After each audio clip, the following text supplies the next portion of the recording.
আগরতলার commissioner of transport পরিবহন শ্রমিকদের বিভিন্ন সমস্যা দাবিকে সামনে রেখে ডেপুটেশন প্রদান করল সংগঠন। এদিন সংগঠনের আহ্বায়ক অমল চক্রবর্তীর নেতৃত্বে পরিবহন শ্রমিকদের একটি প্রতিনিধি দল ট্রান্সপোর্ট কমিশনার যুগ্ম কমিশনারের সঙ্গে সাক্ষাৎ করে তাদের বিভিন্ন দাবি ও সমস্যার কথা তুলে ধরেন। এদিন লাল পতাকা হাতে নিয়ে সংগঠনের সদস্যরা কমিশনারের সামনে জমায়েত হন। তাদের হাতে থাকা ব্যানারে শহরে অটো ই রিক্সা চলাচলের ক্ষেত্রে শ্রমিক বিরোধী আইন ও সিদ্ধান্তের বিরুদ্ধে প্রতিবাদ জানানো হয়। সংগঠনের পক্ষ থেকে দাবি করা হয়, পরিবহন শ্রমিকদের জীবিকা ও স্বার্থের কথা বিবেচনা না করে কোনো সিদ্ধান্ত গ্রহণ করা উচিত নয়।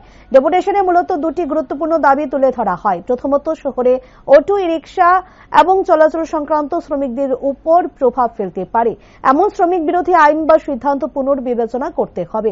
দ্বিতীয়ত, পরিবহন শ্রমিকদের সঙ্গে আলোচনা করে তাদের জীবিকা ও কর্মসংস্থান সুরক্ষিত রেখে শহরে যানবাহন চলাচল সংক্রান্ত ব্যবস্থা গ্রহণ করতে হবে। আপনাদের সবাইকে ধন্যবাদ, আপনারা এসেছেন। আপনারা জানেন আমাদের রাজ্যের যে বিজেপি সরকার, এই বিজেপি সরকার 2018 সালে প্রতিষ্ঠা হবার আগে তাদের ভিশন ডকুমেন্টে প্রতিশ্রুতি ছিল, আমরা যদি সরকারে আসি আগরতলা শহরের পরিবহন ব্যবস্থাকে ঢেলে সাজাবো। আমাদের যে আগরতলা শহরে ছোট যানবাহন, বিশেষ করে অটো ই রিক্সা চলে, এগুলোকে আমরা একটা নির্দিষ্ট স্ট্রিমলাইন করব। বামফ্রন্ট সরকার করতে পারেনি, আমরা করে দেব, এটা তাদের ভিশন ডকুমেন্টে ছিল। কিন্তু আমরা লক্ষ্য করলাম এই সরকার প্রতিষ্ঠিত হওয়ার পর আমাদের সমাজের বিভিন্ন অংশের মানুষের উপর যে আক্রমণ নামিয়ে আনা হয়েছে, তার মধ্যে সবার আগে আক্রমণ নামিয়ে আনা হয়েছে আমাদের এই গরিব যারা অটো রিক্সা চালায়, যারা ই অটো চালায়, যারা ই রিক্সা চালায়, তাদের উপর আক্রমণ নামিয়ে আনা হয়েছে।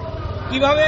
একের পর এক। কখনো বলছে মিটার লাগাও, এবং সরকারি কোষাগার থেকে সেখানে টাকা দিয়ে সাহায্য করা হয়নি, শ্রমিকরা নিজেদের পকেটের পয়সা খরচ করে মিটার লাগিয়েছে। আমি আপনাদের জিজ্ঞেস করি, আগরতলা শহরে কোনো অটোতে কোনো মিটার আছে? মিটারে কোনো গাড়ি চলে? মিটারের কোনো কার্যকারিতা আছে? আমরা রাজ্যের মন্ত্রীর কাছে গেছিলাম, পরিবহন মন্ত্রীর কাছে। পরিবহন মন্ত্রী উত্তর দিচ্ছে আমার আমলে তো হয়নি, এটা তো অন্য মন্ত্রীর আমলে হয়েছে। সরকার তো একটা, হাজার হাজার টাকা বাইরের কোম্পানি এসে লুট করে নিয়ে গেল আমাদের এই অটো শ্রমিকদের থেকে। এই যে তারা দাঁড়িয়ে আছে আমার সঙ্গে, সব অটো চালায় তারা, তাদের গাড়ির মধ্যে এই সেখানে মিটার লাগাতে বাধ্য করা হয়েছে। এরপরে গেল মিটার শেষ হয়ে গেল, তারপর বলছে গাড়ি গোলাপি কালার করতে হবে, এবং শ্রমিকদের পকেটের পয়সা খরচ করে গোলাপি কালার করতে হবে। যখন যা মনে হচ্ছে